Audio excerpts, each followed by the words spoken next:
Hi hello అండి, అందరూ ఎలా ఉన్నారు? బాగున్నారని అనుకుంటున్నాను. మేమైతే అలా మా తన్విక్ బాబుని తీసుకుని టెంపుల్కి అయితే వచ్చామండి. శనివారం కదా, వెంకటేశ్వర స్వామి టెంపుల్కి వెళ్ళాలి అనిపించింది నాకు. నా మనసు ఎందుకు డిస్టర్బ్డ్గా ఉండేయండి. నాకు టెంపుల్కి వెళ్తే చాలా ప్రశాంతంగా పీస్ఫుల్గా అనిపిస్తుంది. కాసేపు గుళ్ళో టైం స్పెండ్ చేసి వస్తేనే. మీకు కూడా మనసు బాగాలేనప్పుడు టెంపుల్కి వెళ్తే ప్రశాంతంగా అనిపిస్తుందా? మీరు అలా అనిపించినప్పుడు ఎక్కడికి వెళ్తారు ఏంటి అనేది కమెంట్ చేయండి. మేము అలా దర్శనం చేసుకోవడానికి లోపలికి వెళ్ళాము. మేము ఈవినింగ్ టైం వెళ్ళాం కదా, మార్నింగ్ అయితే చాలా రష్ ఉంటుందని ఈవినింగ్ వచ్చాము. బట్ ఈవినింగ్ కూడా రష్గానే ఉంది. బట్ చాలా ప్రశాంతంగా దర్శనం అయితే అయ్యింది. మా తన్వి బాబుని చూడండి, ఇక్కడ గోవింద గోవింద అని నామస్మరణ ఎలా చేస్తున్నాడో. నేను ఓం శ్రీ నమో వెంకటేశాయ గోవింద గోవింద అంటే మా తన్వి బాబు కూడా గోవింద గోవింద అని దండాలు పెట్టేస్తున్నాడు అటు ఇటు తిరుగుతుంది. Okay, like this video. Thank you for watching. Please like, share and subscribe.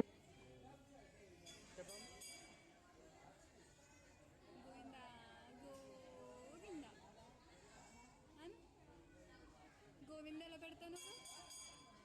గోవిందలో పెడతా.